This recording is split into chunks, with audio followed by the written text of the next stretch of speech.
Kurikulum pendidikan khas bermatlamat menyediakan ilmu pengetahuan, kemahiran dan penerapan nilai melalui proses pengajaran dan pembelajaran PDP yang fleksibel untuk memenuhi keperluan individu, murid berkeperluan khas MBK ke arah kehidupan bermakna. Persoalannya kini, bagaimana guru pendidikan khas mampu merancang pengajaran dan pembelajaran yang fleksibel untuk menarik minat murid dan meningkatkan tumpuan murid yang mempunyai pelbagai tahap keupayaan dan belajar di dalam satu ruang kelas yang sama. Bagaimana pula guru dapat menyediakan suasana persekitaran yang sesuai untuk memastikan MBK dapat belajar dalam suasana yang kondusif? Dan bagaimana guru-guru pendidikan khas dapat mendepani cabaran untuk melaksanakan kurikulum pendidikan khas? Semua itu akan kita kupas dan bincangkan sebentar lagi. Terus bersama saya dalam sesi wacana ilmu pada hari ini. Sebelum itu, mari sama-sama kita saksikan klip video ini. Okey, Assalamualaikum warahmatullahi wabarakatuh. Waalaikumsalam warahmatullahi wabarakatuh. Cikgu. Ya, awak sihat hari ni? Ya. Okey, PDP kita pada hari ni, elok kiranya tilawah kita baca doa dulu ya.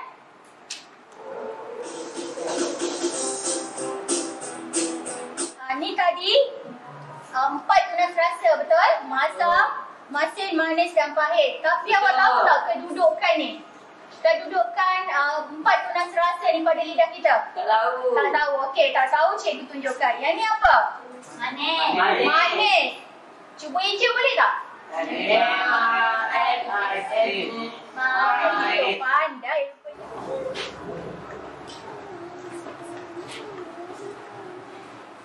Okey, Amir boleh duduk. Apa?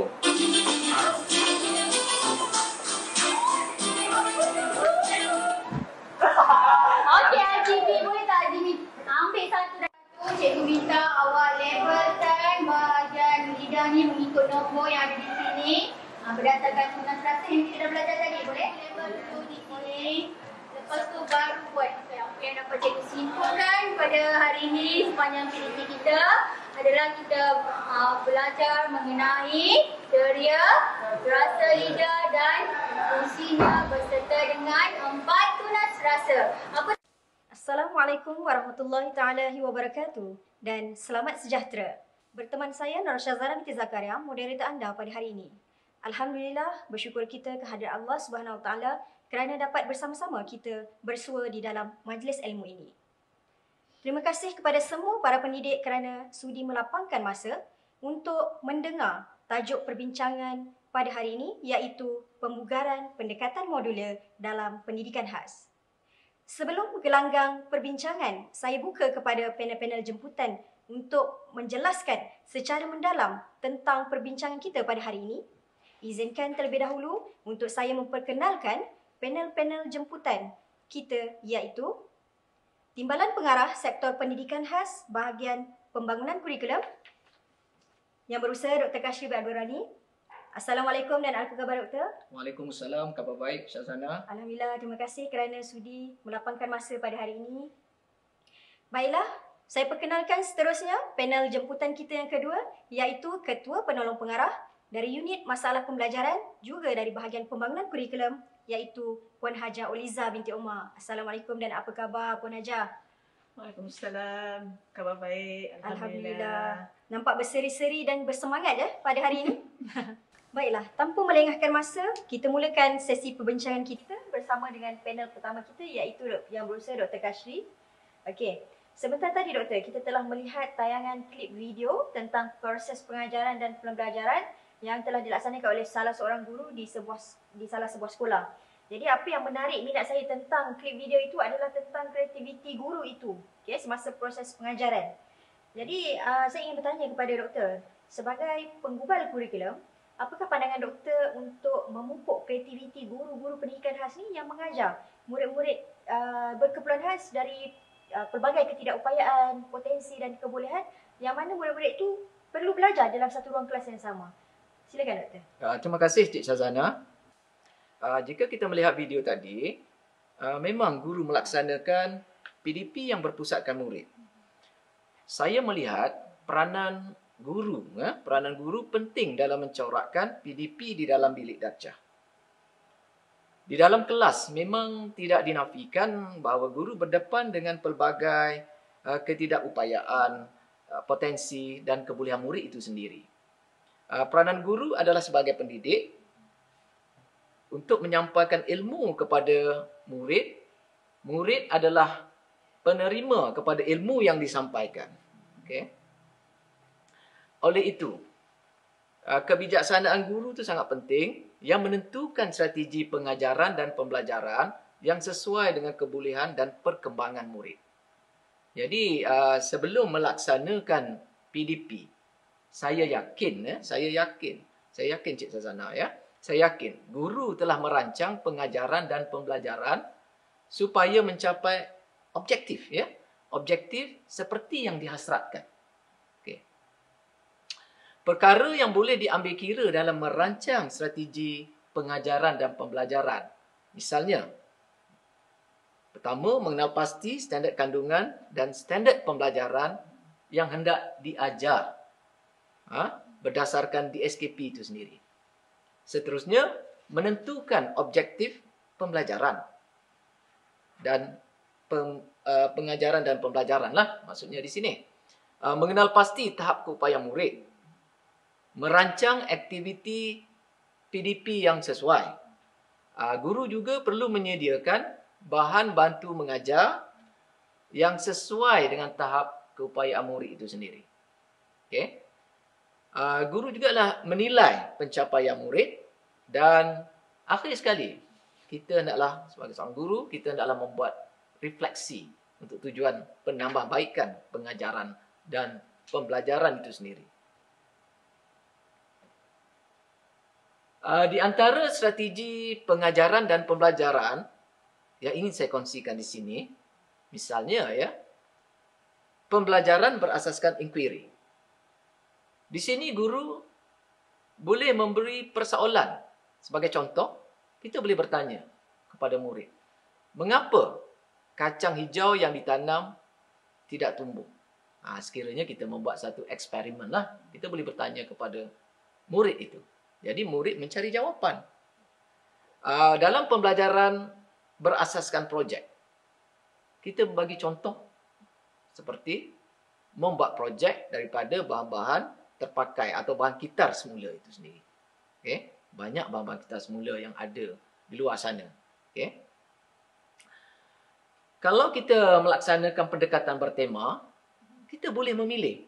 Guru-guru di sini boleh memilih tema-tema yang sesuai yang berlaku pada hari tersebut, apa kejadian pada hari tersebut. Misalnya, tema Hari Kemerdekaan, okay? Tema mengenai makanan dan sebagainya lah. Pembelajaran pengalamian juga boleh dilaksanakan. Dalam konteks ini, murid diberi kebebasan dengan mungkin dibantu oleh guru menceritakan pengalaman mereka, terutama semasa cuti sekolah, okay? Berkelah bersama keluarga, ataupun apa-apa saja aktiviti yang boleh mereka kongsikan dalam kelas itu. Pendekatan belajar sambil belajar, belajar sambil bermain, okay? Belajar sambil bermain, guru boleh mengaitkan pembelajaran semasa aktiviti dijalankan. Okay? Ya? Dan guru juga boleh melaksanakan pembelajaran di luar bilik darjah. Bagaimana?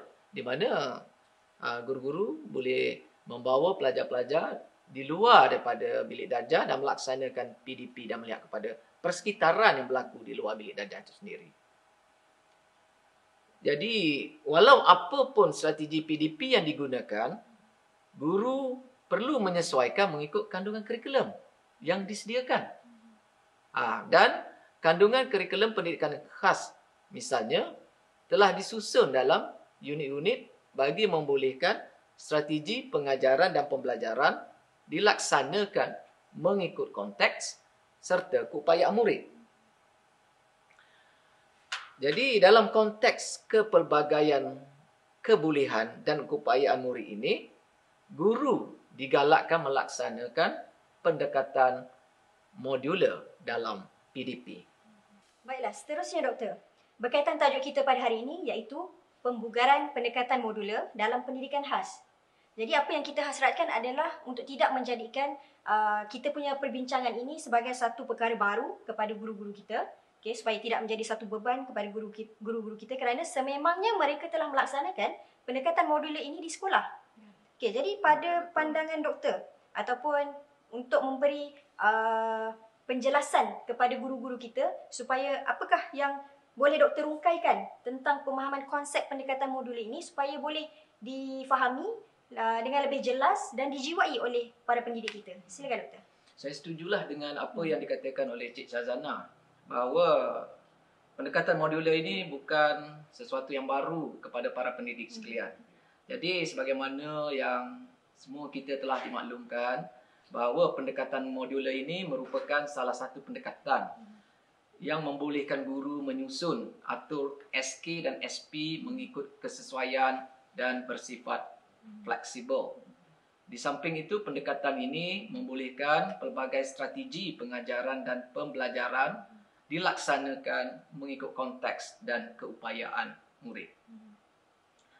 Apa yang penting dalam pendekatan modular ini, Cik Shazana serta para pendidik sekalian, bahawa fleksibel dalam pendekatan modular ini direka bentuk bagi tujuan pertama ialah memberi peluang kepada murid untuk belajar pada bila-bila masa tanpa kekangan dari segi lokasi dan terbuka untuk semua tahap keupayaan serta kebolehan murid. Dan yang keduanya, apabila kita katakan konsep flexibility ini dalam pendekatan modular ialah memudahkan murid itu sendiri memahami kandungan disampaikan oleh guru dan aktiviti yang dihasilkan akhirnya menghasilkan suasana pembelajaran yang berkesan dan menarik. Jadi saya ingin bertanya kepada para pendidik sekalian di sini bahawa adakah guru-guru boleh melaksanakan pengajaran dan pembelajaran secara fleksibel? Sebenarnya jawapan di sini ialah ya. Okay? Ya jawapannya. Kerana perkara ini dinyatakan dalam peraturan-peraturan pendidikan khas 2013 bahawa guru pendidikan khas dibolehkan untuk membuat pengubahsuaian kepada kaedah atau teknik pengajaran dan pembelajaran, membuat pengubahsuaian dari segi masa yang diperuntukkan, susunan aktiviti dan bahan bantu mengajar mengikut keupayaan, keperluan dan potensi MBK itu sendiri. Dan setiap pengubahsuaian yang dilakukan itu pula hendaklah selaras dengan kandungan di dalam kurikulum pendidikan khas. Baiklah doktor. Di sekolah terdapatnya pelaksanaan kurikulum iaitu murid duduk di dalam kelas dan belajar apa yang telah dirancang oleh guru. Okey. Di sekolah juga terdapat pelaksanaan aktiviti kurikulum. Jadi bagaimana dapat doktor jelaskan bahawa kesepaduan ilmu pengetahuan, kemahiran dan penerapan nilai itu dapat dijelmakan semasa kedua-dua pelaksanaan iaitu pelaksanaan kurikulum dan juga aktiviti kurikulum. Okay. Baik ya, Cik Shazana serta para pendidik sekalian, saya ingin menjelaskan tentang apakah yang dikatakan kesepaduan itu. Kesepaduan, apabila kita mengatakan kesepaduan itu berlaku dalam kandungan, pedagogi dan juga pentaksiran itu sendiri. Okay? Apabila disebut tentang kurikulum bahawa kesepaduan inilah yang kita tekankan. Di mana apabila seseorang guru itu mengajar, maka kesepaduan yang berlaku adalah mengajar dari segi kandungannya, mengajar dari segi strategi pengajaran, semacam kita kata tadi bahawa apa strategi pengajaran dan pembelajaran yang tidak disesuaikan dengan kandungan itu, dan akhir sekali kita perlu sepadukan juga dengan pentaksiran itu sendiri. Okay? Apakah pentaksirannya bagaimana? Kita hendak menilai murid MBK kita itu sendiri. Selain pada itu ialah kesepaduan juga kalau kita lihat ialah terdapat dalam kurikulum itu sendiri dan kesepaduan juga boleh berlaku dalam budaya sekolah. Jadi saya ingin sentuh tentang kesepaduan dalam kurikulum. Dalam konteks ini saya ingin sebutkan bahawa kesepaduan dalam kandungan itu sendiri. Okey. Di sini bahawa dalam kurikulum, kesepaduan dalam kurikulum, kita ingin melihat bahawa dalam di SKP itu sendiri, ada dokumen standard kurikulum dan pentaksiran, dalam kesepaduan kita lihat ada kemahiran dalam satu mata pelajaran. Okay, kemahiran dalam satu mata pelajaran. Sebagai contoh ialah kemahiran bertutur, menulis, membaca, mendengar dalam mata pelajaran bahasa, sama ada bahasa Inggeris atau bahasa Melayu. Yang ini kita katakan kesepaduan dalam kurikulum atau kandungan itu sendiri. Kesepaduan juga berlaku dalam antara mata pelajaran. Bagaimana? Saya bagi contoh sini, apabila murid melukis itu adalah satu kemahiran dan boleh dilaksanakan dalam mata pelajaran sains atau pisas dan sebagainya. Selain daripada itu, kurikulum juga yang disepadukan juga dilihat dalam bidang ilmu merentas kurikulum itu sendiri. Bidang ilmu yang merentas kepada mata pelajaran yang ada. Sebagai contoh ialah konsep sains diserapkan dalam mata pelajaran bahasa Melayu. Ini sebagai contoh ya para pendidik sekalian. Dan salah satu lagi bagaimana kesepaduan itu tak ada dalam di SKP kita ialah apabila kita mengajar sekalipun kita melihat bahawa yang kita memberi penekanan kepada ialah elemen merentas kurikulum dalam mata pelajaran itu sendiri. Seperti mana yang para pendidik tahu bahawa dalam di SKP telah dinyatakan beberapa elemen merentas kurikulum. Sebagai contoh di sinilah ya para pendidik sekalian ya Cik Sazana. Sebagai contoh ialah EMK tentang alam sekitar, patriotism, TMK, bahasa, pendidikan jalan raya. Jadi inilah yang kita katakan sebagai kesepaduan yang ada dalam elemen merentas kurikulum itu. Jadi prinsip-prinsip yang saya katakan tadi bahawa kesepaduan itu dia berlaku dalam kurikulum. Manakala bila kita katakan dalam kurikulum, kesepaduan itu berlaku apabila murid-murid MBK ini dilibatkan sebagai contoh dalam aktiviti-aktiviti sukan, aktiviti persatuan dan sebagainya. Manakala bagi budaya sekolah, kesepaduan juga perlu kita terapkan dalam budaya sekolah. Sebagai contoh ialah apakah nilai-nilai yang ada di sekolah itu, nilai tanggungjawab, kasih sayang kepada murid-murid MBK dan pihak sekolah sendiri. Budaya yang kita hendak ialah rakan-rakan guru, rakan-rakan murid yang lain tahu ya. Ajar ya. Rakan-rakan guru tahu bahawa kehadiran adanya murid-murid MBK di sekolah mereka. Okey, sebentar tadi doktor telah menjelaskan tentang konsep pendekatan modular. Jadi apakah manfaat ataupun kelebihan pendekatan modular ini untuk diketahui oleh guru-guru? Okey. Para pendidik sekalian, bahawa apabila kita melaksanakan pendekatan modular ini, sebenarnya pendekatan modular ini mempunyai banyak kelebihannya. Sebab itu tujuan kita pada hari ini adalah kita ingin berkongsi. Kita ingin bugarkan semula tentang pendekatan modular itu. Antara kelebihannya ialah apabila kita melaksanakan pendekatan secara modular ini, pertama ialah pengajaran dan pembelajaran guru itu akan menjadi berfokuskan atau berpusatkan murid. Keduanya ialah kita boleh meminta murid-murid kita melaksanakan tugasan secara kendiri. Di samping itu ialah apa yang penting ialah kita perlu dan melalui pendekatan modular ini kesepaduan seperti mana yang saya sebut tadi, kesepaduan dari segi kurikulum, pengintegrasian kurikulum itu dapat dilaksanakan mungkin tanpa kita sedari di situ ya. Dan apabila pendekatan modular ini dilaksanakan, bila kita gabungkan beberapa tajuk daripada SK, daripada SB, daripada mata pelajaran dan sebagainya, sudah tentu kita boleh menjimatkan dari segi masa aktiviti pengajaran dan pembelajaran kita itu sendiri.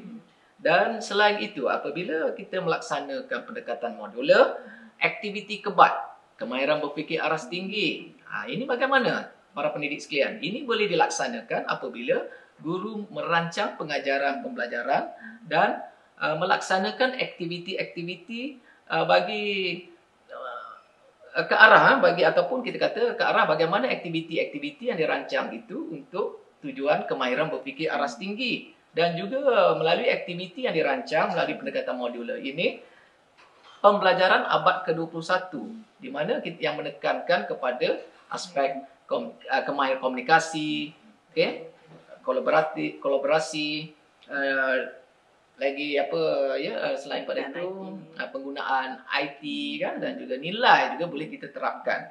Dan apa yang penting ialah kelebihan pendekatan modular ini seperti mana apabila saya katakan berpusatkan murid, tugasan secara kendiri, dapat menyempadukan kurikulum itu tadi kan, menjimatkan dari segi aktiviti pengajaran dan pembelajaran, masa pengajaran dan pembelajaran.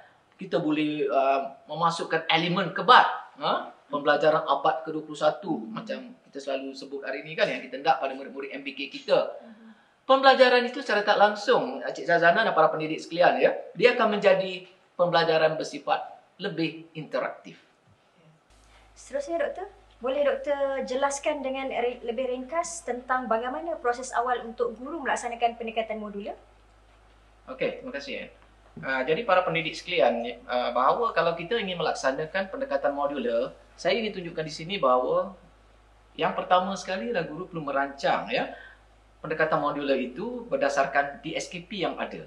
Kita ada DSKP ni.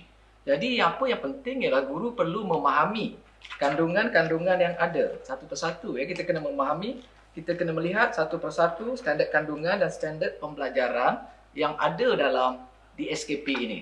Jadi inilah yang kita katakan perkara yang sangat penting pada seseorang guru itu bila ingin melaksanakan pendekatan modular. Jadi di SKP ini kita jangan lupakan. Okey. Selepas kita memahami kandungan di SKP itu, guru hendaklah menentukan, guru perlu menentukan konsep ataupun tema berdasarkan kandungan yang bersesuaian. Okey. Seterusnya ialah guru perlu dan hendaklah memilihkan strategi pengajaran dan pembelajaran yang bersesuaian dengan kebolehan serta keupayaan MBK itu sendiri. Bagi pendekatan modular ini ya para pendidik sekalian, kalau kita lihat pada DSKP seperti mana yang saya katakan tadi, bahawa dalam DSKP ini sebenarnya dalam DSKP ini pendekatan modular satu ialah kita ada satu pendekatan yang kita kata sebagai secara linear. Okey, apa maksud secara linear? Okey, ialah di mana disusunnya kandungan itu satu persatu seperti mana yang terkandung dalam di SKP itu sendiri. Dan seterusnya kita ada satu lagi ialah pendekatan modular yang dilaksanakan secara bukan linear. Artinya sesuatu kandungan yang ada dalam di SKP itu tidak disusun, tapi gurulah yang menyusunkan mengikut kesesuaian MBK itu sendiri berdasarkan tajuk tema yang guru ingin laksanakan. Jadi doktor, bagaimana untuk memberi kefahaman yang lebih mudah untuk guru lebih jelas tentang pendekatan yang dimaksudkan dengan pendekatan modular secara linear dan bukan linear? Okey, terima kasih Cik Suzana. Para pendidik sekalian, apabila kita katakan pendekatan modular secara linear, ini bermaksud bahawa standard kandungan, standard pembelajaran itu disampaikan mengikut turutan seperti yang ditetapkan dalam DSKP, seperti yang ada dalam DSKP itu sendiri. Berdasarkan pendekatan modular secara linear, pengajaran dan pengajaran itu adalah mengikut susunan dalam DSKP itu sendiri. Ini bermaksud ialah seperti yang kita katakan bahawa kandungan yang terkandung dalam DSKP itu memang telah disusun secara linear, satu persatu. Okey? Satu persatu kandungan-kandungan ini ya. Ini kita ada kandungan-kandungan yang disusun secara satu persatu sehinggalah akhir tahun. Okey. Manakala apabila kita sebut, kita nyatakan apakah yang dikatakan pendekatan secara bukan linear, secara bukan linear. Ini bermaksud ialah SK, standard kandungan dan standard pembelajaran disampaikan tidak mengikut turutan. Yang tadi adalah mengikut turutan seperti mana yang terkandung dalam DSKP. Manakala yang ini ialah tidak mengikut turutan seperti yang ditetapkan dalam DSKP, tak ikut susunan ya para pendidik sekalian. Dan PDP juga boleh disampaikan dengan menggabungkan beberapa SK, standard kandungan, standard pembelajaran, mengikut kesesuaian berdasarkan kepada kebolehan murid, keperluan semasa atau situasi setempat. Okey doktor, saya tertarik dengan pendekatan modular secara bukan linear tu. Tapi bagaimana cara untuk melaksanakannya di sekolah? Okey, Syazana dan para pendidik, pendekatan modular bukan secara linear ini boleh dilaksanakan. Pertama ialah mendata dalam mata pelajaran. Keduanya ialah mendata merentas mata pelajaran. Ketiganya ialah secara menegak dalam mata pelajaran. Dan yang keempat ialah menegak merentas mata pelajaran. Jadi ada 4 kaedah bagaimana pendekatan modular cara bukan linear ini boleh dilaksanakan. Walau bagaimanapun, apabila kita ingin melaksanakan keempat-empat kaedah ini, apa yang penting ialah kesesuaian kepada mata pelajaran itu. Dan bagaimana guru merancang pengajaran dan pembelajaran tersebut. Saya ambil contoh di sini ialah mendatar dalam mata pelajaran. Bila kita sebut mendatar dalam mata pelajaran, guru memilih SK, SP yang berbeza pada mata pelajaran dan tahun dan tingkatan yang sama. Okey, untuk diajar dalam satu masa tertentu. Jadi pendekatan sebegini boleh dilaksanakan sekiranya terdapat SP daripada SK mempunyai konsep, sekiranya mempunyai konsep atau tema yang berkaitan. Ini penting kita kena melihat kepada apa tema atau konsep. Okay. Contohnya saya ambil di sini ialah dalam mata pelajaran matematik tingkatan 2. Kita ambil SK 1.1 digabungkan dengan SK 2.1. Okay, kita ambil contoh. Bagi SK 1.1, operasi asas nombor perpuluhan. Manakala SK 2.1 masih lagi dalam matematik, ialah tentang nilai peratus. Maka di sini, bagi tajuk ini, guru boleh melaksanakan pengajaran pembelajaran secara modular. Okey? Bagaimana caranya? Jadi apabila murid mempelajari operasi nombor, misalnya nombor, kita katakanlah nombor 10. Okey, nombor 10, 1, 2, 3, 4, 5, 6, 7, 8, 9, 10. Kemudian nilai operasi tadi, nombor 10 ditukar kepada peratus. Walau bagaimanapun, kita lihatlah bagaimana tahap keupayaan murid itu sendiri. Ikut kesesuaian ya, Cik Sazana ya. Kita kena ikut kesesuaian. Seterusnya, saya ingin kongsi tentang mendatar merentas mata pelajaran. Okey. Apakah yang dikatakan mendata merentas mata pelajaran? Mendata merentas mata pelajaran ini ialah proses bagaimana SK dan SP digabungkan. Okey. Dengan yang berbeza pada mata pelajaran yang berbeza. Tetapi dalam tahun dan tingkatan yang sama untuk diajar dalam satu masa tertentu. Contohnya dalam mata pelajaran Bahasa Melayu. Masalah pembelajaran. Saya ambil ini satu contoh. Dan pendidikan muzik. Masalah pembelajaran tahun 4. Okey. Jadi dalam konteks ini SK 3.4, standard kandungan 3.4, Bahasa Melayu tahun 4 digabungkan dengan SK 2.1, pendidikan muzik tahun 4. Masih lagi dalam tahun 4. Sebab mendata merentas mata pelajaran Bahasa Melayu dan pendidikan muzik. Jadi dalam aktiviti ini sebagai contoh saya ambil ialah dalam SK 3.4 dalam bahasa tadi menghasilkan penulisan. Manakala bagi SK 2.1 ialah bergerak mengikut muzik dalam mata pelajaran muzik. Ini apa yang penting ialah aktiviti yang boleh dilakukan. Okey, dalam melaksanakan pendekatan modular ini supaya dia lebih menarik ya. Para pendidik sekalian ialah murid sebagai contoh boleh menyalin. Okey, menyalin lirik lagu. Misalnya bergantung pada minat murid, lagu apa? Mungkin lagu Anak Itik Tok Wi, Lompat Si Katak Lompat. Lagu-lagu yang sesuai dengan murid. Dan murid juga dalam masa yang sama ataupun selepas itu aktiviti melakukan pergerakan mengikut lirik lagu boleh dilaksanakan.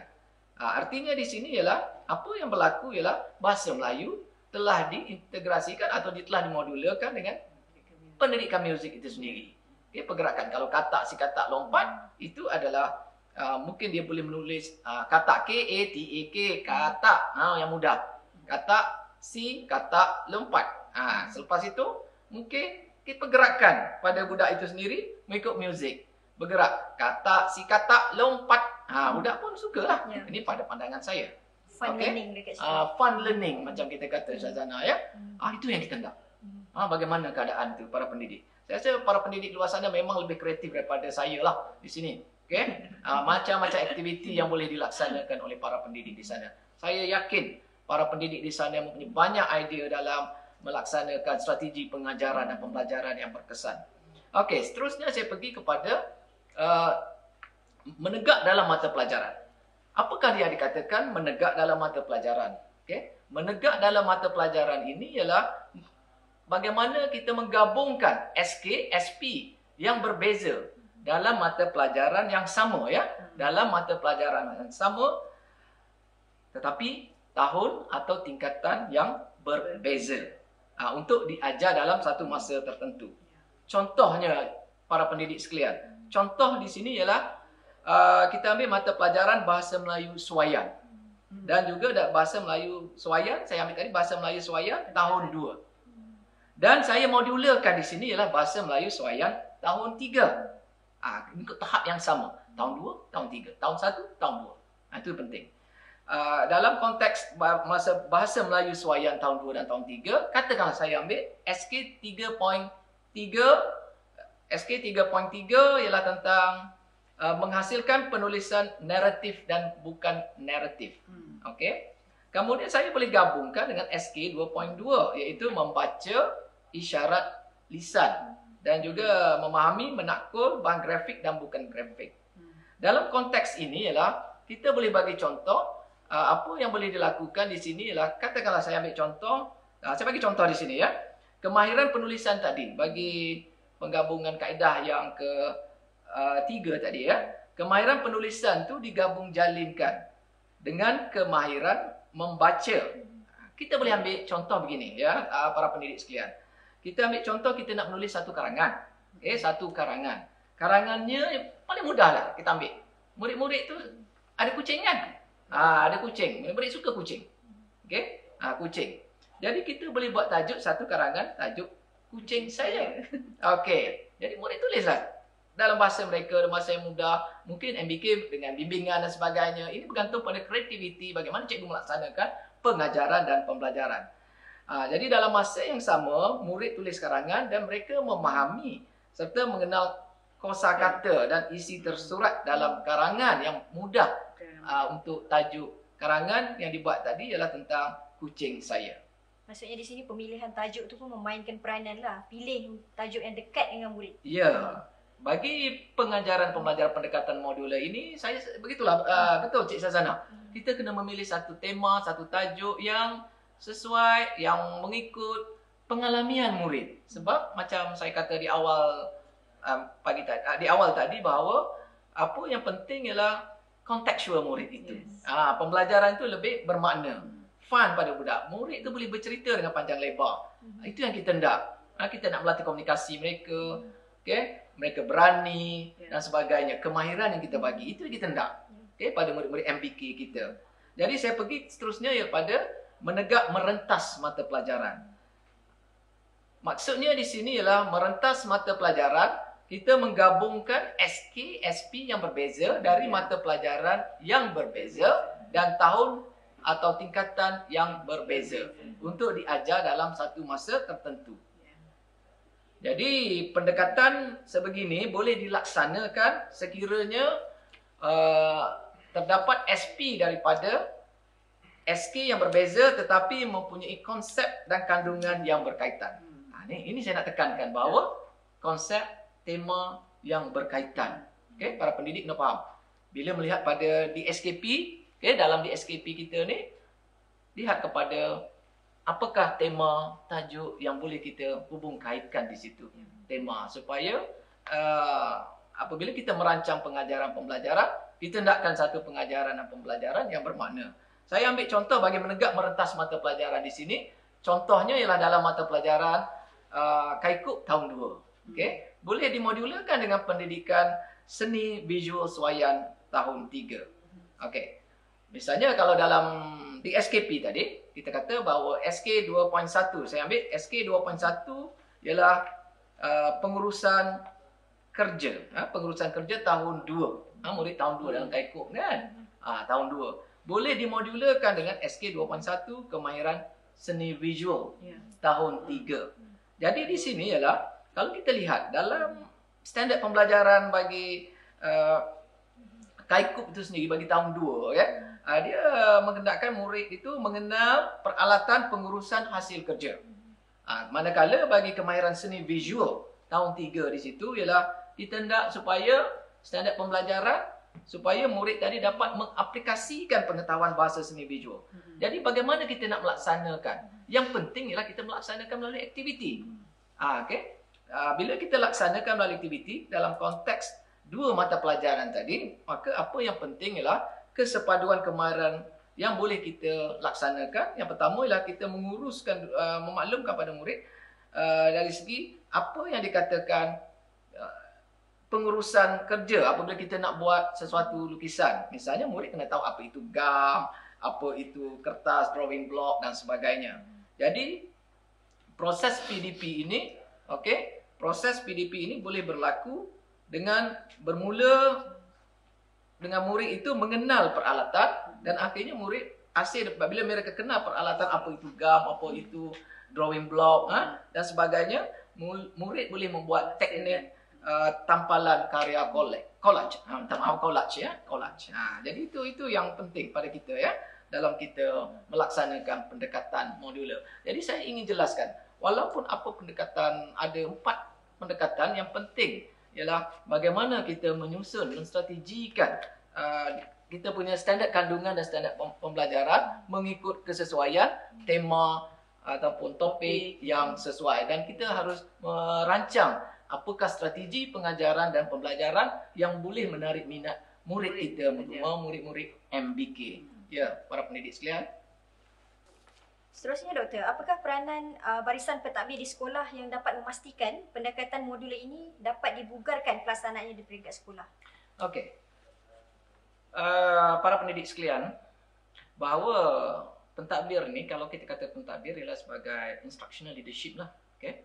Jadi oleh itu, bagi melaksanakan apa yang kita nyatakan tadi tentang pendekatan modular, apa yang penting ialah peranan pentadbir ini sangat penting. Okey. Pertama ialah pihak pentadbir perlu menggerakkan jawatankuasa program pendidikan khas sekolah itu sendiri. Ini sangat penting. Okey, perlu digerakkan.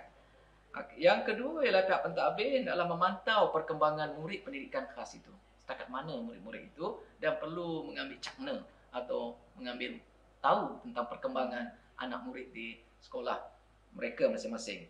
Yang seterusnya ialah yang ketiga ialah dari segi mewujudkan iklim dan budaya sekolah. Seperti yang saya sebut tadi bahawa iklim dan budaya sekolah ini ialah keprihatinan warga sekolah kepada MBK. Jadi kita perlukan sokongan daripada guru-guru yang tidak mengajar MBK dan juga daripada murid-murid lain yang di arus perdana biasa, sebab kita ada murid MBK di sekolah itu. Okay, supaya mereka sedar bahawa wujudnya, prihatinnya warga sekolah terhadap MBK itu. Dan selain pada itu ialah kita pihak pentadbir khususnya hendaklah membudayakan pembangunan profesionalisme. Sebagai contoh, saya kata hari ini kita telah berbincang, kita telah menerangkan tentang pendekatan modular. Selepas ini mungkin satu PLC boleh dilaksanakan di peringkat jawatankuasa kurikulum ataupun di kalangan panitia-panitia yang ada di sekolah. Jadi yang penting ialah kita duduk dalam satu pasukan dan kita merancang pengajaran pembelajaran. Seterusnya ialah apa yang penting pihak pentadbir juga jangan lupa kepada MBK ini fokusnya pada RPI, rancangan pendidikan individu itu tadi. Ini juga kita kena lihat setakat mana pencapaian murid, perlu dilihat dari semasa ke semasa, sebab kita ingin lihat supaya murid yang berada di sekolah tadi peranan pentadbir memastikan perkembangannya, dan akhir sekali lah kita perlukan sokongan daripada guru-guru yang lain. Jadi sebagai kesimpulannya saya ingin nyatakan di sini bahawa dalam kita melaksanakan pendekatan modular itu tadi ialah pertama sekali ialah memahami konsep pendekatan modular. Ya. Saya harap begitulah ya para pendidik sekalian. Saya yakin semasa kursus orientasi perkara ini pun telah dijelaskan oleh pegawai-pegawai di bahagian pembangunan kurikulum apakah yang dikatakan konsep pendekatan modular. Dan hari ini ialah kita ingin membugarkan semula konsep ini ya. Bukan bererti cikgu tidak melaksanakan. Sebenarnya cikgu melaksanakan. Sudah sedia melaksanakan. Selain daripada itu, guru hendaklah merujuk kepada DSKP. Ini kita kena ingat ya, DSKP ini panduan untuk kita merancang pengajaran pembelajaran. Ini saya ingatkan sekali lagi, mohon pada guru-guru, kita rujuk sebagai panduan kita kalau nak melaksanakan DSKP, sama ada nak buat secara single ataupun kita nak integrat, kita nak modularkan, cikgu kena merujuk pada DSKP ini. Okey. Kemudian ketiga ialah memilih kaedah pendekatan modular yang mana yang cikgu nak laksanakan. Okey, kita ada 4 tadi, pilihlah bergantung pada guru itu sendiri. Saya rasa cikgu lebih arif. Okey, cikgu lebih tahu murid MDK itu sendiri. Kemudian ini penting merancang, kesimpulannya saya nak katakan sini ialah apa sekalipun ialah kita kena merancang strategi PDP ya Cik Zazana dan para pendidik sekalian, merancang PDP yang sesuai, mengadakan perbincangan. Okey. Kadang-kadang apa yang kita buat, kita perlu mendapatkan pandangan daripada rakan setugas kita lah di kalangan, mungkin di kalangan panitia. Kita duduk bersama, bincang. Kadang-kadang perkara ini kita tak nampak. Apabila kita duduk dalam satu kumpulan panitia, perbincangan, maka benda ini kita boleh dapatkan idea, spark idea kita. Okey. Dan yang paling akhir ialah sebagai kesimpulan ya, penglibatan pihak pengurusan sekolah itu sangat penting ya bagi memartabatkan MBK itu sendirilah, dan kaedah pengajaran yang paling efektif salah satulah pada saya ialah melalui melihat kepada pendekatan modular ya Cik Zazana ya, dan para pendidik sekalian. Itu saja. Okey, terima kasih Dr. Kashri. Soalan seterusnya ingin saya ajukan kepada Puan Haja Oliza. Okay, apabila dunia mengalami krisis global akibat pandemik COVID-19, proses pengajaran dan pembelajaran itu secara bersemuka itu tertangguh dan menyebabkan menjadi satu tanggungjawab kepada guru, terutamanya guru pendidikan khas, kerana mereka perlu melaksanakan kandungan mata pelajaran yang tertinggal itu dan perlu dilaksanakan dalam baki persekolahan. Dan mereka juga perlu menyesuaikan diri dengan norma baru, iaitu melaksanakan pengajaran dan pembelajaran secara dalam talian. Jadi apakah pandangan Puan Haja dalam situasi ini? Silakan. Okey, terima kasih Musyawarah. Baiklah, untuk makluman ya, bahagian pembangunan kurikulum telah mengeluarkan panduan penjajaran kurikulum bagi kegunaan pembukaan semula sekolah, di mana guru digalakkan untuk menggunakan pendekatan pembelajaran teradun ataupun kita kata blended learning ya, yang menggabungkan teknik PDP secara bersemuka dan tidak bersemuka di dalam bilik darjah ataupun di luar bilik darjah ya. Okey, pembelajaran dalam bilik darjah boleh dilaksanakan secara bersemuka. Manakala pembelajaran di luar bilik darjah kita boleh menggunakan dengan berbagai-bagai cara ya, iaitu secara dalam talian, iaitu melalui video pengajaran, melalui telesidang, dan pembelajaran ini memang perlu dirancang dengan sebaiknya ya. Okey, guru pendidikan khas perlu merancang aktiviti PDP yang bersesuaian dengan keupayaan dan kebolehan dan kecenderungan murid-murid dia sendiri dengan menggunakan pelbagai sumber dan bahan bantu belajar. Ya. Baiklah, penjajaran kurikulum ini kalau kita tengok, dia telah memberi peluang dan ruang kepada guru pendidikan khas ya, untuk melaksanakan kurikulum secara kreatif, mengikut kesesuaiannya serta fleksibel. Ini semua dinyatakan dalam peraturan-peraturan pendidikan khas kita 2013 ya. Okey. Pendekatan modular bukan saja berkesan untuk membantu guru menghadapi cabaran untuk menghabiskan sukatan yang seperti mana yang dikatakan yang tadi. Malah dia juga mempunyai banyak kelebihan ya. Dia melalui pendekatan ini dia boleh memendek dan menjimatkan masa. Itu seperti mana yang Dr. Kashri beritahu tadi ya. Di mana guru juga boleh mengawal murid, pembelajaran murid itu dan juga murid boleh menggunakan pendekatan untuk menilai diri dia sendiri sama ada dia kuasai ataupun dia tidak kuasai. Okey. Kalau kita tengok melalui pendekatan modular ini, kalau sekiranya dia berlaku di rumah, pembelajaran ini melibatkan persekitaran setempat dia, tempat tinggalnya, dan dia akan merasa lebih selesa ya. Dan murid juga boleh menggunakan atau boleh melakukan aktiviti itu secara individu, bersama keluarga ataupun dalam satu kumpulan yang besar ya. Okey. Apabila Menteri Pendidikan telah mengumumkan penutupan sekolah, jadi pembelajaran di rumah telah berlaku. Jadi apakah peranan ibu bapa yang boleh hajah cadangkan supaya dapat membantu proses pembelajaran itu di rumah? Okey, memang tidak dapat disangkalah ibu bapa ni adalah insan yang paling rapat dengan anak-anak pendidikan khas ni ya. Melalui sokongan dan kerjasama antara pihak sekolah dan ibu bapa perlu kita jalinkan. Ya. Kini ada berbagai-bagai cara yang boleh kita lakukan, yang boleh pihak sekolah lakukan, yang boleh ibu bapa lakukan dalam memastikan aktiviti PDP dapat dijalankan. Ya. Kewujudan kumpulan dan persatuan ibu bapa dan kumpulan WhatsApp ataupun Telegram di kalangan guru dan ibu bapa sekarang ni sudah menjadi satu kemestian. Yes, trend. Betul tu. Ditambahi dengan ketika krisis pandemik ni yang melanda ini menyebabkan ibu bapa lah orang yang paling risau sekali apabila anak-anak mereka tidak dapat pergi ke sekolah. Betul. Ya. Okey, antara tindakan yang boleh mak bapa ataupun ibu bapa lakukan ataupun penjaga lakukan, satu, berhubung dengan pihak sekolah. Berhubung dengan pihak sekolah untuk bertanya apa yang perlu dilakukan dalam memastikan kesinambungan proses pembelajaran anak mereka di rumah. Apa yang berlaku di sekolah, apa yang belajar di sekolah dibawa ke rumah. Ibu bapa kena selalu berhubung dengan guru ataupun pihak sekolah. Ikut cadangan dan saranan yang diberikan oleh guru dan sama-sama belajar dan membimbing anak-anak semasa mereka belajar. Okay. Seterusnya bagi ibu bapa yang tak ada masa bekerja bekerja siang malam, kerana bekerja sepenuh masa juga boleh berhubung dengan pihak sekolah, berbincang atau cari kaedah atau cara yang terbaik untuk menangani situasi mereka. Guru dan pihak sekolah akan sentiasa memberi kerjasama. Okay. Yang seterusnya, membuat jadual bagi memastikan pembelajaran anak-anak kita di rumah berterusan. Rancang jadual. Pastikan rutin pembelajaran di rumah dijadikan sebagai satu kebiasaan. Apabila dah biasa melakukan kerja rumah, dia akan menjadi satu rutin dia.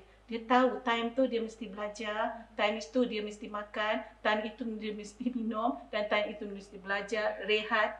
Semua dia, kalau kita telah menjadikan dia sebagai satu rutin, mereka insya-Allah murid ataupun anak-anak itu akan ikuti Atau mengenakan peraturan. Peraturan menggunakan peranti, menggunakan internet, menggunakan komputer ataupun handphone. Buat jadual. Jadual ni pula perlu fleksibel. Kalau kita tak fleksibel, dia berebut antara satu sama lain. Yang berbagai cara lah sebenarnya memang ada berbagai-bagai cara Kita lah kena bijak. Ibu bapa tu penting Ya doktor, betul doktor. Ibu bapa mainkan peranan yang penting. Yang ketiga, membantu pembelajaran anak di rumah dengan cara bimbing dan semak tugasan yang diberikan. Jangan lepas tangan Apa tugasan yang diberi yang dilakukan di sekolah ataupun di rumah atau yang diberikan oleh cikgu tanpa mengambil tugasan untuk menyiapkan tugas anak-anak. Bukan ibu bapa yang menyiapkan tugasan tu, tapi pastikan anak yang melakukannya. Dan pastikan anak-anak tu menghantar. Telah siap kerja, hantar mengikut jadual yang ditetapkan oleh guru. Jangan simpan. Apabila kita simpan, tidak akan berlakunya penilaian, pentaksiran. Nanti bila akhir tahun nanti markah nak dilihat di mana? Okey. Yang keempat, bantu ibu bapa ini dengan cara berkongsi maklumat tentang apa yang disarankan oleh pihak sekolah ataupun guru. Ibu bapa ada persatuan bantu pada ibu bapa yang tidak dapat berhubung dengan pihak sekolah, antara jiran tetangga berbincang untuk mendapatkan bantuan atau jalan penyelesaian dalam sebarang masalah pembelajaran anak-anak demi membantu meningkatkan pengetahuan dan kemahiran serta bertanggungjawab ke atas pembelajaran anak-anak mereka. Kerjasama ni penting lah ya Hajar ya. Ya, Saya rasa kerjasama, ni betul. penting. Dengan jiran tetangga tu penting juga. Ya. Okey, seterusnya memastikan keperluan murid itu ataupun anak-anak itu mencukupi. Ya, seperti adanya alat tulis, adanya ruang pembelajaran yang sesuai, adanya peranti jika perlu dan makan, minum dan rehat yang mencukupi. Kalau tidak cukup rehat, Ya. pelajaran pun tak pergi ke mana kan. Ya. Okey, jelas di sini ibu bapa mainkan peranan yang penting dalam menyokong proses pembelajaran anak-anak mereka di rumah. Ya. Beri bimbingan dan dorongan serta semangat untuk anak-anak kita ini, terutama anak-anak khas ni lah, untuk terus belajar demi kejayaan masa hadapan mereka. Kita sebagai ibu bapa perlu melakukan sebaik mungkin. Walau bagaimana keadaan pun, kerana itulah tugas kita. Maknanya hubungan kerjasama antara guru dengan ibu bapa ni sangat penting lah. Dia Bagi memastikan kelestarian pembelajaran MBK itu ke Hajar ya? Dia betul doktor. Ibu bapa kena mengambil peluang ini untuk menggalas semula tanggungjawab yang yang ada lah kan. Ya betul betul. Terima kasih Puan Najah. Silakan. Hadirin dan hadirat sekalian, sekarang bersama kita di dalam talian maya ini adalah seorang guru pendidikan khas iaitu Puan Fatimatu Zahra binti Osman dari Sekolah Putrajaya Presiden 181. Okay, beliau akan berkongsi kepada kita tentang cabaran sepanjang beliau melaksanakan kurikulum KSSRPK Semakan 2017 dan juga akan berkongsi kepada kita tentang pengalaman pelaksanaan pendekatan modular di sekolah rendah. Dipersilakan. Cabaran yang saya hadapi semasa melaksanakan PDP adalah kesukaran untuk saya sediakan bahan-bahan yang pelbagai bagi memenuhi keperluan individu murid saya yang berbeza. Saya perlukan masa dan juga ruang yang lebih untuk memahami apa kekuatan mereka dan apa kelemahan mereka. Kebanyakan murid saya dia mempunyai isu ingatan jangka pendek dan juga isu kesihatan. Maka saya sentiasa mengulang aktiviti dengan langkah-langkah yang lebih kecil untuk memudahkan mereka memahami dan ingat apa yang diajar. Sudah pasti ini menuntut masa dan juga penyediaan bahan yang lebih bersesuaian. Pendekatan modular yang dilaksanakan di sekolah saya adalah bermatlamat untuk menyediakan ruang ataupun persekitaran pembelajaran yang lebih kondusif melalui aktiviti ataupun pembelajaran berasaskan projek, di mana murid-murid saya boleh belajar melalui pengalaman mereka. Saya dapati semasa melaksanakan pendekatan ini, murid begitu aktif melibatkan diri untuk melaksanakan tugasan yang diberikan. Murid juga dapat mengaplikasikan pengetahuan, pengalaman dan juga nilai semasa mereka melaksanakan tugasan ini. Di samping itu juga murid dapat belajar. Apa yang mereka belajar ini adalah bermakna untuk kehidupan seharian mereka. Sebagai contoh, dalam aktiviti memasak melalui projek membuat pizza, saya dapati murid telah mengaplikasikan pengetahuan sains dan matematik. Mereka sudah tahu tentang kelas-kelas makanan, kepentingan makanan untuk tubuh mereka. Jadi mereka tahu memilih makanan-makanan apa yang penting untuk tubuh badan mereka. Apabila selesai pizza dibakar, murid sudah mula nak berkongsi pizza dengan rakan-rakan mereka. Nah, sekarang mereka mengaplikasikan pengetahuan pecahan dalam subjek matematik pula. Jika satu keping pizza nak dikongsi berdua, maka setiap seorang akan mendapat 1/2 dari pizza tersebut. Jika mahu berkongsi 4 orang, maka setiap seorang akan mendapat 1/4 pizza. Aktiviti mudah ini juga telah meningkatkan pengetahuan ataupun kefahaman mereka tentang pecahan setara. Mereka tahu, kalau saya makan 1/2 pizza, rupanya sama dengan saya makan 2/4 pizza. Dalam melaksanakan projek ini, guru sains dan matematik telah bekerjasama untuk menyediakan bahan pembelajaran dan juga menyelaraskan tugas murid, apa yang mereka perlu buat. Sebagai kesimpulan, dapat saya katakan bahawa satu aktiviti pembelajaran dijalankan tetapi telah dapat memenuhi standard pembelajaran daripada 2 mata pelajaran. Ini sudah pasti dapat membantu mengatasi masalah masa bagi memastikan kurikulum dapat dilaksanakan dengan lebih berkesan.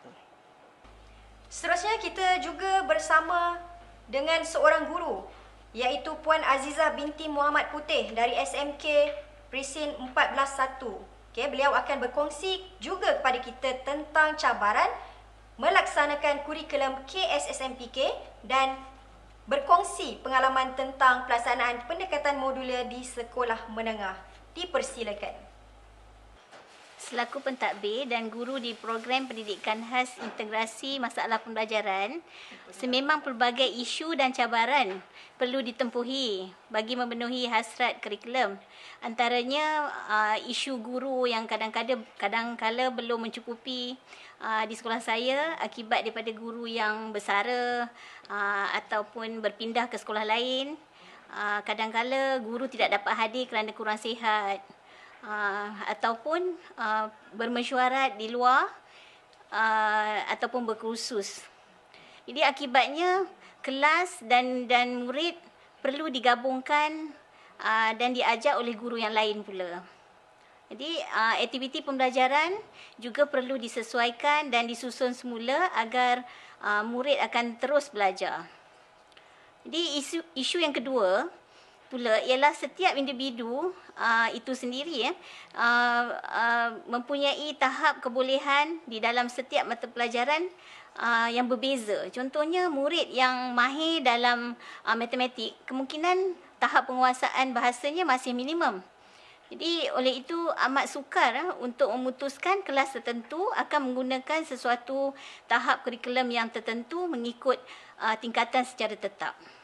Cabaran utama pula dari segi MBK itu sendiri, di mana murid-murid yang ditempatkan di dalam sesebuah kelas mempunyai kepelbagaian tahap ketidakupayaan dan kebolehan yang berbeza. Jadi ini membawa kepada guru perlu menggunakan kaedah ataupun teknik pengajaran yang lebih fleksibel dan kreatif bagi memenuhi keperluan semua murid di dalam kelasnya. Guru juga perlu bersedia untuk menghadapi sebarang kemungkinan akibat daripada tingkah laku dan emosi murid khas yang kadang-kala kurang stabil. Jadi, kesemua isu dan cabaran ini memerlukan kebijaksanaan guru-guru untuk merancang strategi pengajaran, aktiviti dan bahan bantu belajar yang bersesuaian dengan semua murid bagi mewujudkan suasana yang lebih ceria serta mampu menarik minat murid untuk terus belajar bagi memenuhi standard KSSM pendidikan khas. Pada pandangan saya, pelaksanaan pendekatan modular di sekolah amat sesuai dan dapat membantu menyelesaikan banyak isu dan cabaran ketika kita mengajar. Contohnya, bagi menyelesaikan masalah kepelbagaian ketidakupayaan MBK, guru boleh berkolaboratif untuk menggabungkan standard kandungan dan juga standard pembelajaran, mata pelajaran sama ada di dalam tahun yang sama atau merentas tahun dan juga mata pelajaran. Terdapat tajuk-tajuk dalam mata pelajaran yang berbeza yang boleh digabungkan untuk diajar serentak melalui pendekatan modular. Guru perlu membaca dan memahami kandungan dokumen standard kurikulum pentaksiran terlebih dahulu dan merancang serta menyusun aktiviti yang bermakna kepada kehidupan murid. Pengajaran dan pembelajaran dapat dijalankan sama ada secara bertema atau projek yang boleh disusun mengikut takwim dan juga perancangan sesebuah sekolah.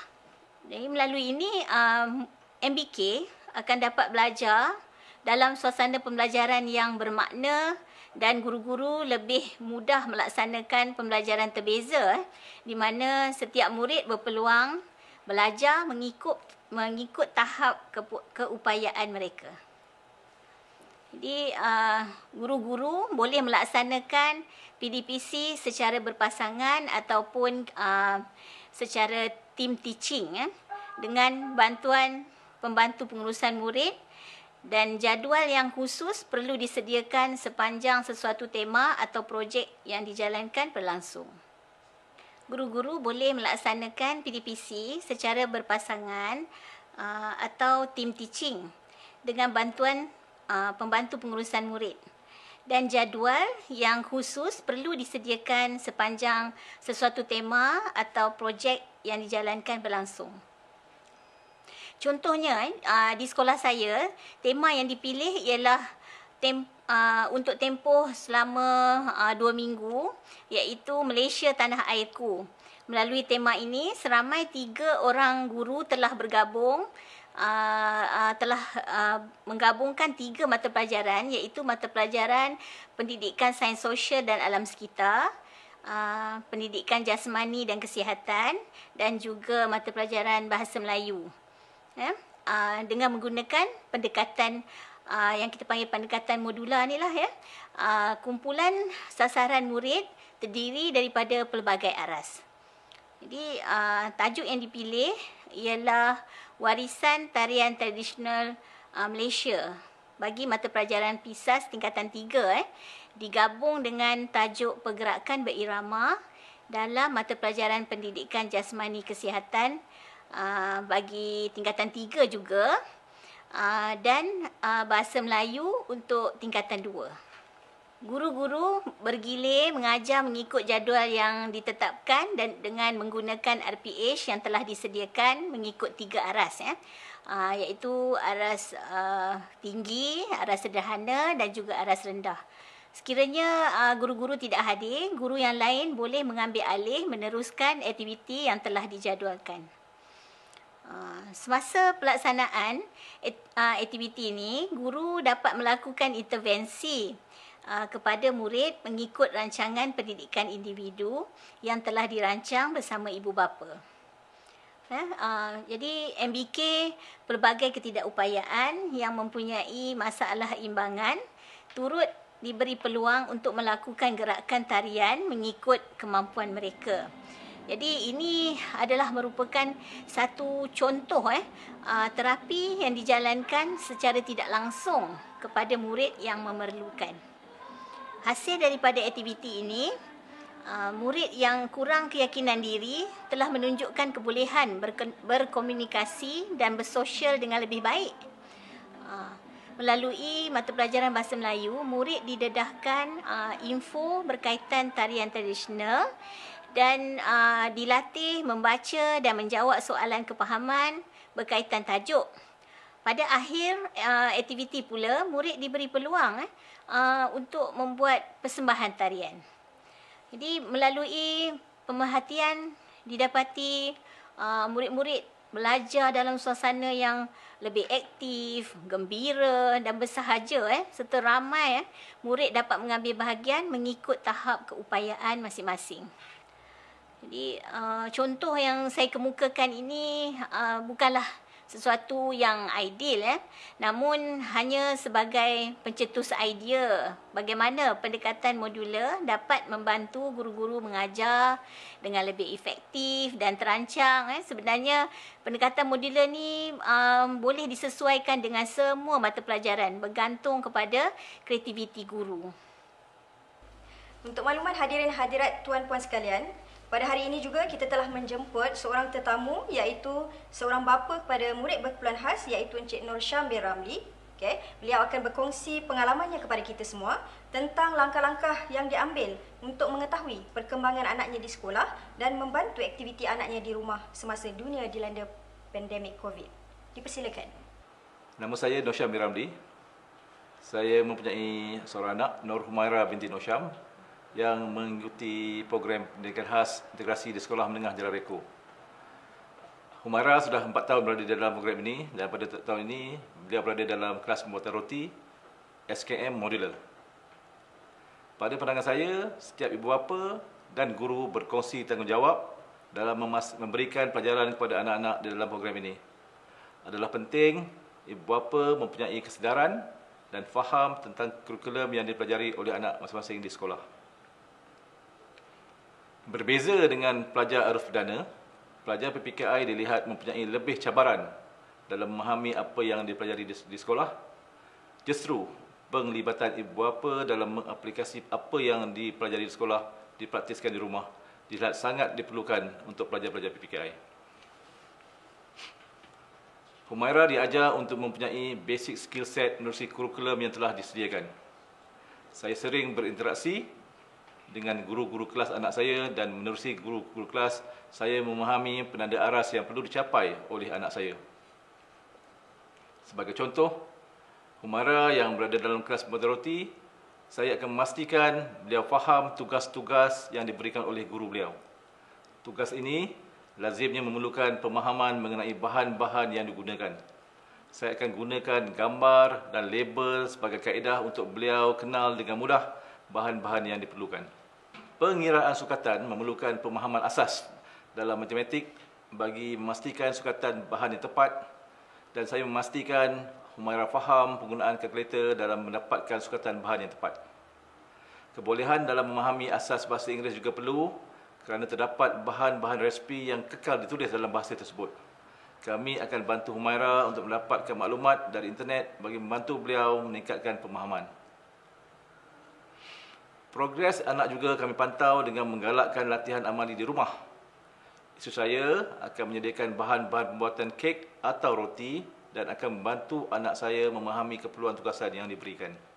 Kemampuan Humaira untuk memahami resepi dan langkah pembuatan, menyukat bahan, penggunaan peralatan yang betul, sehinggalah berakhir tugasan merupakan antara kaedah yang kami gunakan untuk memantau kehasilan pembelajaran beliau di sekolah.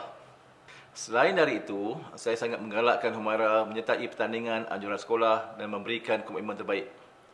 Ianya akan memberikan peluang untuk anak saya mencabar kemampuan diri sendiri, dan sekiranya berjaya, ianya akan membantu beliau untuk menjadi lebih yakin terhadap diri sendiri selain membina jati diri untuk lebih berusaha. Anak-anak saya yang lain juga dilibatkan dalam aktiviti bersama Humaira. Selain dari membina hubungan yang rapat, ianya juga dapat memberikan ruang untuk mereka berinteraksi secara lebih santai antara adik-beradik. Secara kesimpulannya, pemantauan perkembangan progres anak-anak di sekolah adalah peranan utama para ibu bapa, dan ini hanya dapat dilakukan dengan adanya hubungan baik di antara ibu bapa dan guru-guru kelas. Ini adalah penting dalam memastikan pelajar di dalam program seperti PPKI ini dapat mencapai sasaran tahap pembelajaran seperti yang telah ditetapkan oleh pihak sekolah demi menyokong perkembangan pembelajaran pelajar-pelajar tersebut. Saya berpandangan adalah menjadi tanggungjawab ibu bapa untuk mengambil tahu dan cakna perkembangan pembelajaran anak-anak di sekolah. Setiap ibu bapa dan perlu kenal semua guru-guru yang mengajar anak-anak mereka dan sentiasa berkomunikasi dalam memantau progres anak. Ibu bapa juga perlulah tahu penanda aras yang perlu dicapai seperti yang telah ditetapkan oleh pihak sekolah dan membantu anak mereka sekiranya masih belum mencapai sasaran tersebut. Antara lain, ibu bapa perlu memastikan setiap tugasan yang diberikan oleh guru disiapkan dalam masa yang ditetapkan. Mengambil contoh saya sendiri, semasa PKP yang bermula pada Mac 2020, saya sentiasa memastikan pada setiap hari saya mendapat maklumat terkini daripada guru Humaira menerusi email ataupun platform media sosial yang digunakan. Untuk setiap tugasan, saya berbincang dengan anak saya bagi memastikan beliau faham sepenuhnya tugasan yang diberikan yang perlu dilakukan. Beliau mempunyai peralatan yang sesuai untuk memastikan tugasan tersebut dapat dilaksanakan seperti peranti dan capaian internet, kalkulator, kutuha, oven dan sebagainya. Saya sememangnya menggalakkan anak saya untuk berbincang dengan kami sekiranya beliau menghadapi masalah dalam menjalankan tugas tersebut. Kami turut melibatkan anak-anak yang lain sekiranya perlu dalam sesuatu tugasan. Dan akhir sekali, saya akan memastikan tugasan yang telah disiapkan dihantar semula kepada guru beliau menandakan berakhirnya tugasan tersebut. Untuk tugasan yang memerlukan latihan amali seperti pembuatan roti dan kek, kami akan membantu untuk menyediakan bahan yang diperlukan. Isteri saya akan memberikan panduan tentang resepi dan kaedah yang perlu dilakukan, membantu dalam penyukatan bahan, membantu untuk beliau memahamkan penggunaan peralatan yang berkaitan seperti suhu oven yang diperlukan. Hasilan dari tugas amali lazimnya adalah dalam bentuk video atau gambar akan saya serahkan kepada guru mata pelajaran yang berkaitan. Secara kesimpulannya, pelajar dan program seperti PPK ini sangatlah memerlukan sokongan dari ibu bapa dan keluarga bagi memastikan keberlangsungan ilmu yang dipelajari di kelas dapat diteruskan dan digunakan di rumah. Komunikasi berterusan dan hubungan baik antara ibu bapa dan guru amat penting dalam menyokong keberjadian pelajar-pelajar PPK ini.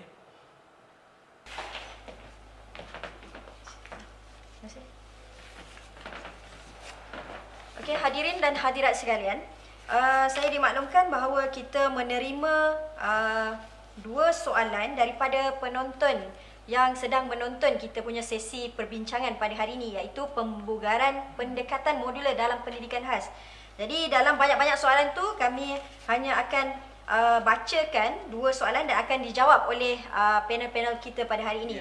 Okey, soalan yang pertama adalah dari Puan Zaitun Arifin dari sekolah SMK Seksyen 5 Wangsa Maju Kuala Lumpur.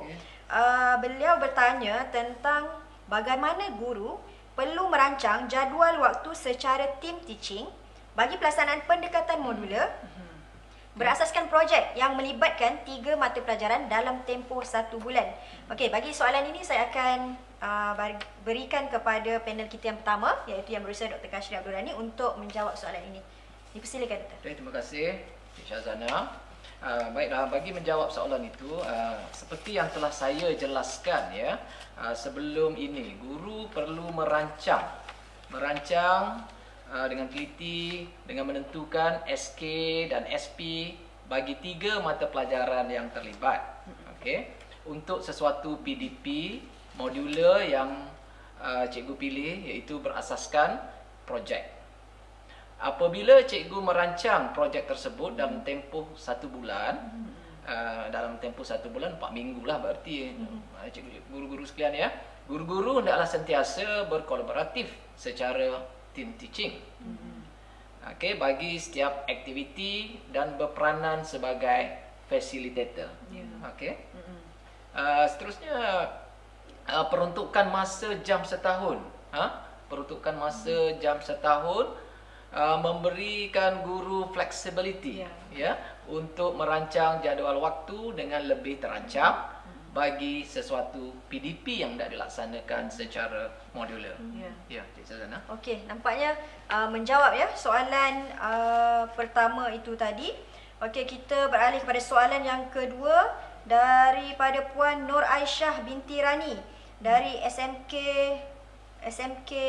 Membau Negeri Sembilan. Okey, SMK Membau Negeri Sembilan. Okey, beliau bertanya, adakah pelaksanaan modular terhad di dalam kelas sahaja?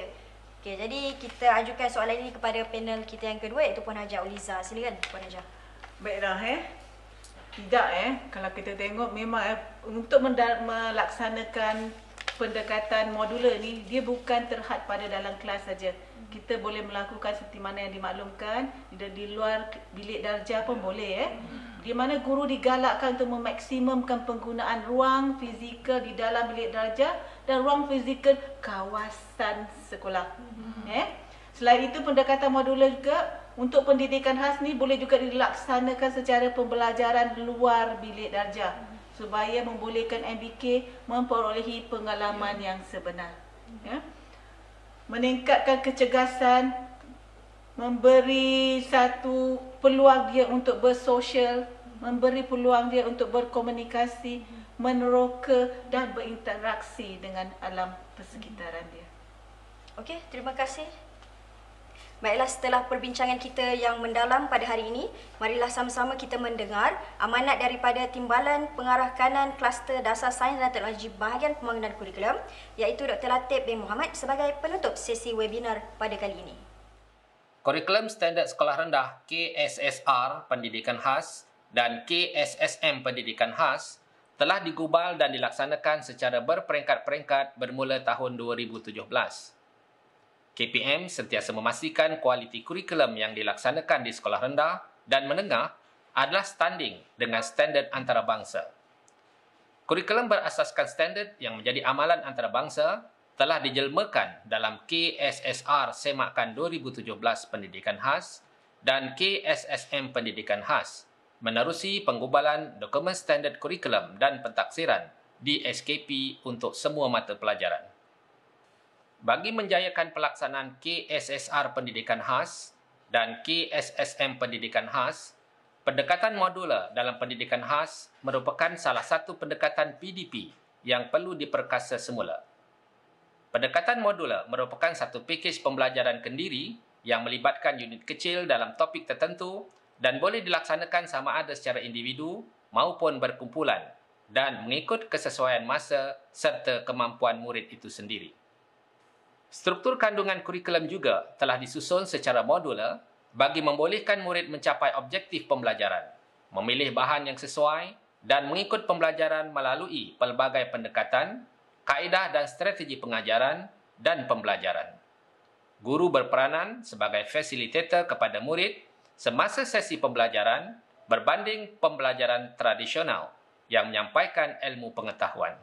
Secara tidak langsung, di SKP yang digubal dapat memperkembangkan lagi potensi MBK secara menyeluruh dan bersepadu untuk mewujudkan insan yang seimbang dan harmonis dari segi intelek, rohani, emosi dan jasmani serta mempunyai ilmu yang relevan dengan kehendak semasa serta keperluan masa hadapan. Adalah menjadi harapan saya, guru-guru pendidikan khas dapat meningkatkan kefahaman tentang pendekatan modular dan lebih bersedia untuk membuat perancangan pada tahun 2021 dengan merealisasikan PDP yang bermakna kepada MBK. Guru boleh melaksanakan pendekatan modular melalui konsep adaptability dan flexibility mengikut persekitaran. Saya yakin dan percaya usaha ini dapat memberi motivasi kepada guru-guru pendidikan khas menghadapi cabaran yang lebih mencabar di tahun semasa dan tahun-tahun yang mendatang. Sekian, terima kasih. Begitulah tadi amanat penutup daripada Timbalan Pengarah Kanan Bahagian Pembangunan Kurikulum. Dengan berakhirnya amanat itu tadi, maka berakhirlah sesi wacana ilmu kita pada kali ini. Marilah sama-sama untuk terus membugarkan pendekatan modular dalam pendidikan khas demi anak didik kita yang nan teristimewa. Berjumpa lagi kita untuk sesi-sesi wacana ilmu pada masa akan datang. Saya sudahi dengan wabillahi taufiq wal hidayah. Wassalamualaikum warahmatullahi taala wabarakatuh. Terima kasih.